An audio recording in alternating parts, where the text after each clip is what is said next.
My fiancé and best friend forever's strange behavior made me suspect betrayal, so I faked a pregnancy to test them. But what happened next exposed a terrifying secret. I suspected my fiancé was cheating with my best friend, so I invited her over, faked a pregnancy announcement, and everything fell apart. I think I screwed up, but I'm not entirely sure, which is why I'm here writing about this on Reddit. My best friend, Kate, 25 years old, and I, also 25 years old, have been friends since middle school. We've been inseparable forever and know pretty much everything about each other. Then there's my fiancé, Jake, 26 years old, whom I met in college. We dated for a couple of years and got engaged a few months ago. Jake is a quiet introvert, nothing like me, which is something I like about him. He's really shy and doesn't like talking to women much. It took a lot for him to even open up to me when we first started going out, so it came as a surprise when he and Kate started becoming good friends a couple of months back. They discovered a common interest in a TV show that both of them loved watching. When they realized they were both big fans, they started having watch parties at our home. A few weeks ago, I saw Jake laughing at something on his phone. When he showed it to me, I realized it was a funny meme that Kate had sent him.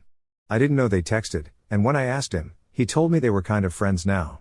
That made me feel a little weird. I didn't just feel insecure because my fiancé and my best friend were getting along, there was more to it. I was mostly insecure and a little suspicious because last year, Kate had an affair with a married guy. It was some guy from work who had been married for 3 years, and Kate knew about his wife but still went out with him. They were in a relationship for 8 months before her conscience finally kicked in, and she left. Another reason she ultimately broke things off with that guy was that he kept putting her off. He'd tell her he would soon tell his wife about Kate, but he never did, so she got tired of waiting and broke up. The wife never found out about it. A month after her breakup, Kate quit her job there and started somewhere else. She was honest with me about this whole thing, and I told her several times it was a bad idea, but she was head over heels in love with her coworker and couldn't seem to let him go. She was totally crazy about him, and despite all my advice, she went back to him every time he asked. She feels bad about it now and hasn't been in touch with him since their breakup. But the fact that she'd engaged in an extramarital affair still made me feel very weird about her friendship with my fiancé. Jake doesn't have any female friends, and Kate happened to be one of only 2, the other being his cousin. That's why it freaked me out a little, and I started overthinking things. I didn't have it in me to confront them about it because I didn't want to come off as rude or paranoid, but I needed to know if something was brewing between them. So, I did something juvenile and went in a very weird direction. I saw an advertisement for a pregnancy test while scrolling through my phone a couple of days back. At the time, I was really freaking out over Kate and Jake's friendship. Kate had been acting very squirrely around that time, and I could tell she was hiding something from me. Jake was also being secretive, which made me feel extra suspicious. So, I decided to invite Kate over the next day and announce my pregnancy to watch how they'd react to it. If there was something going on between them, they definitely wouldn't be too happy about it, and I'd have my answer. Now that I look back on this, I realize what an immature and ridiculous strategy I'd opted for, but I wasn't thinking straight back then. I invited Kate over when she and Jake were both at home. I sat them down and made the announcement. I even told them I wanted them to be the first people to know everything. To my surprise and relief, Jake seemed thrilled about it. He was overjoyed. Unfortunately, that was not the case with Kate. She congratulated me first and tried to smile, but within seconds of my announcement, she'd broken into tears and was sobbing with her face in her hands. I was alarmed, and so was Jake because we had no clue why she'd reacted this way. I put all my worries aside to console her, and through sobs, she told me she'd just received the results of her fertility test a few days back, and she was unfortunately infertile. She told me she'd gotten herself tested because she'd been seeing this guy, which is why she was being so uptight around me. This guy was friends with me back in college, but we had a stupid fight in our last year and never spoke again. She'd matched with him on a dating app, and they'd been seeing each other for a while, but she'd been keeping it a secret from me because the guy didn't want me to know just yet, and neither did she. She thought I wouldn't approve of him and would advise her to leave him, but she liked him, so she'd been keeping it all low-key. She'd had the test done because things were getting serious between them, and he'd mentioned he wanted kids in the future. He'd said it casually, but she thought she should get tested because she'd never had a pregnancy scare, which seemed a little suspicious to her.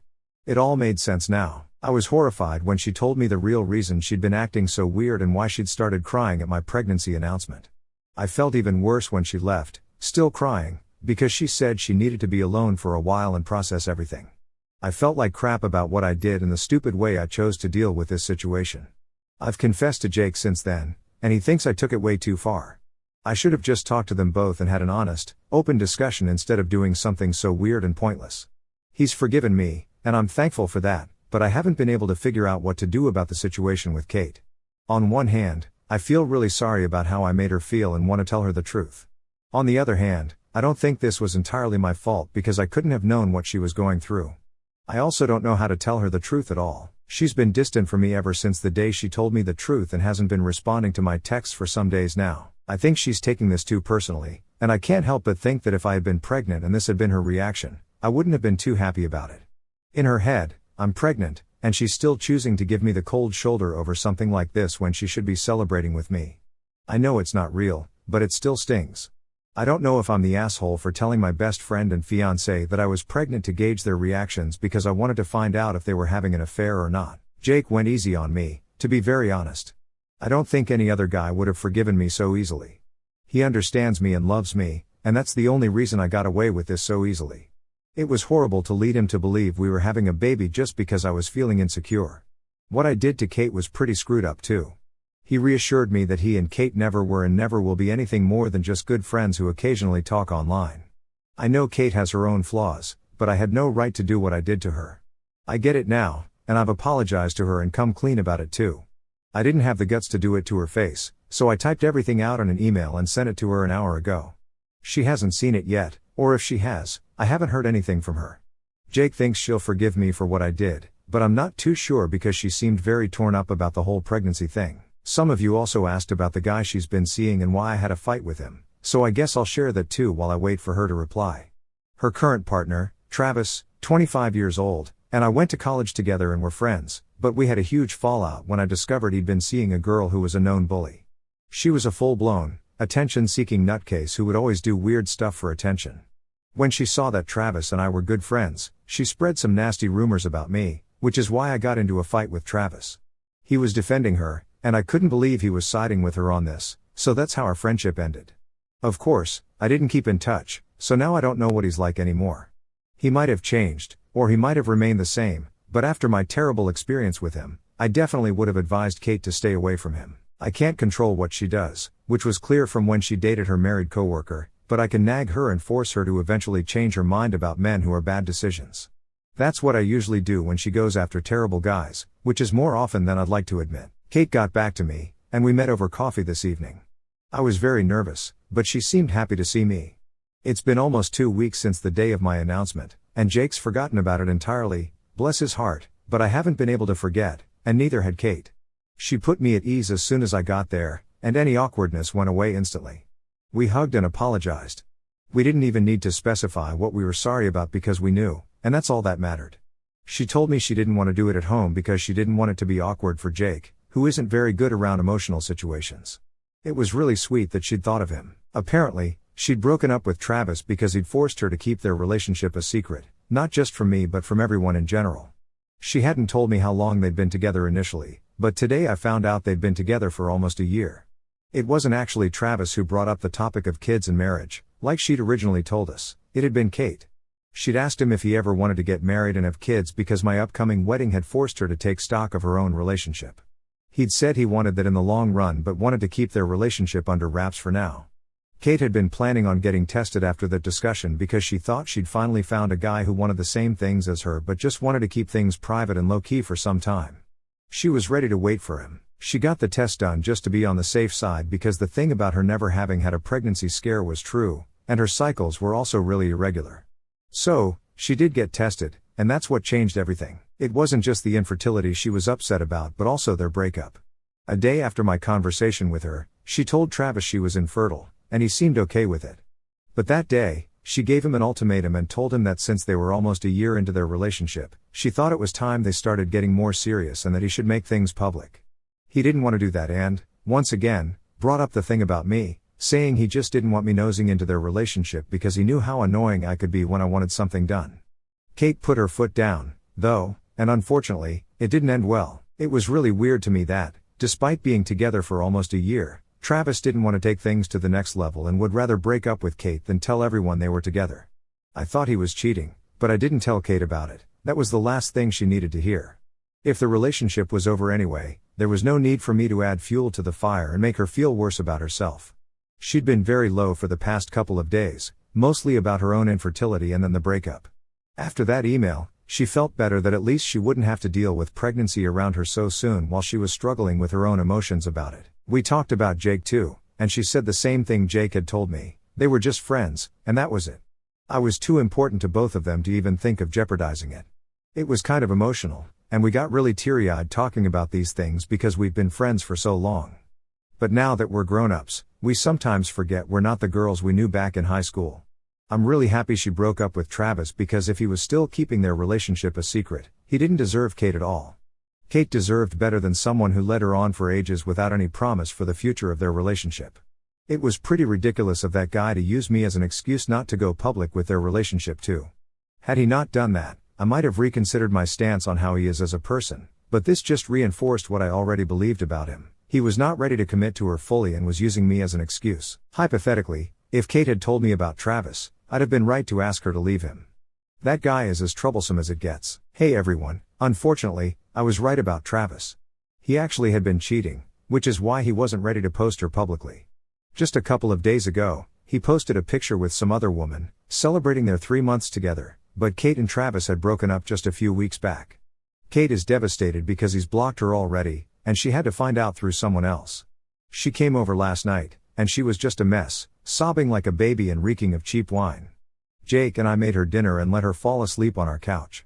It was hard to watch her because I felt like I could have prevented this all if I had just talked to her about her weird behavior earlier and made her tell me the truth.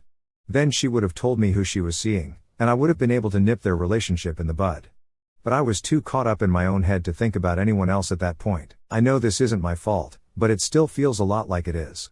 I can't help feeling like crap over Kate's emotional state right now because she's really upset about how this has all turned out. She said she never saw this coming, which I can believe because when it comes to guys, she always refuses to see any red flags until it's too late. She pretends they're her soulmates and acts oblivious to all their toxicity until they prove to her why they're bad for her. Kate has always been this way, right from high school, and has never known what's good for her or who's good for her. That's why I've always been protective of her, but some lessons people just have to learn for themselves, and I guess this was one of those lessons. Jake and I are as happy as ever, and Kate's been making better decisions too. For instance, she started therapy and has completely sworn off men for a while. She'd never been single for long in the past couple of years and was jumping from one relationship to another without giving herself time to heal from her past. Despite my advice, she'd constantly end up in awful situations with these men who were usually just terrible people. She did meet a few good men, but those relationships never lasted long. It was a whole thing, but I'm glad she's doing better now. The only sad thing is that she's decided to step down as my maid of honor because it's too much to take on right now. I understand her decision and respect it, but I won't lie, I was very disappointed when she stepped down. Don't get me wrong, I do want her to put herself first, but ever since we first became friends, I'd never imagined a wedding where she wasn't my maid of honor. I just never even considered it, and it was a huge blow to me when I realized she'd just be a bridesmaid. I mean, it's not really that huge of a deal, and I'm probably building it all up in my head, but this was really important to me, and now it won't go the way I thought it would. The journey to my wedding day has been a whirlwind of emotions, challenges, and moments of pure joy. Jake, my incredible fiancé, now husband, has been my rock through it all. His emotional support has been nothing short of extraordinary, a constant reminder that I'm marrying a man who truly understands and cherishes me. His ability to listen, empathize, and uplift me during moments of doubt or sadness has made me feel seen and loved in ways I never thought possible. One particular issue that weighed heavily on my heart was the situation with my maid of honor, and Jake's unwavering support helped me navigate that emotional terrain with grace. The maid of honor situation was, admittedly, a sore spot for me. My best friend, Kate, was originally supposed to take on that role, and I had envisioned her standing by my side on my big day, sharing in every laugh and tear. But life, as it often does, had other plans. Kate had to step down, and while my cousin, who is also incredibly dear to me, graciously stepped in to fill the role, it wasn't quite the same. The shift left me grappling with feelings of disappointment and sadness for far longer than I'd care to admit. I felt a pang of guilt, too, for feeling this way when my cousin was doing her best to support me. Over time, though, I've come to terms with it, and the wedding planning process has been a helpful distraction. The endless to-do lists, from choosing floral arrangements to finalizing the guest list, have kept my mind occupied, allowing me to focus on the excitement of the future rather than dwell on what could have been. Financially, planning a wedding is no small feat, and Jake and I have been pouring our hearts and souls into our work to ensure we can afford the celebration of our dreams. We've both taken on extra hours and side projects, determined to carve out a moment of respite right before the wedding, a well-earned break to recharge before the big day. Despite the occasional stress, the process has been rewarding, and I've found joy in the little victories, like finding the perfect venue or securing a caterer who could accommodate our vision. The hustle has brought Jake and me even closer, as we've navigated these challenges as a team, always keeping our eyes on the prize, a life together filled with love and adventure. Kate and I, thankfully, remain as close as ever. We talk every day, sharing updates, laughter, and the occasional vent session. She's been on a journey of her own, exploring new hobbies and ways to nurture her mental health. Meditation, therapy, and even improv classes have become part of her routine, things I never knew she was interested in, and honestly, I don't think she did either.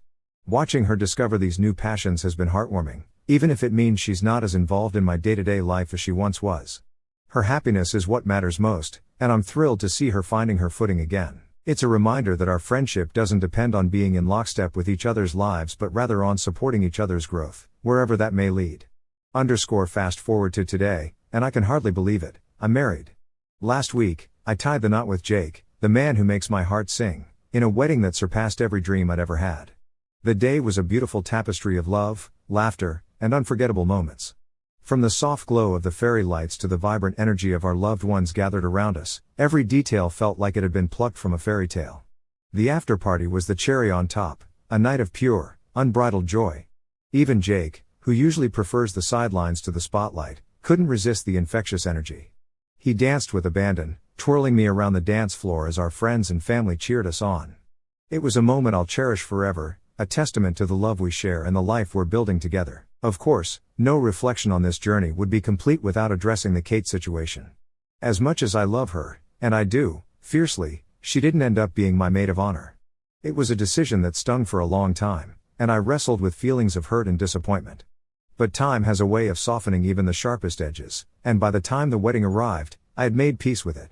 The day itself was so filled with love and celebration that any lingering awkwardness melted away. Kate was there, radiant and supportive, and our friendship felt as strong as ever. She's been on a healing journey of her own, finding solace in new creative outlets like painting.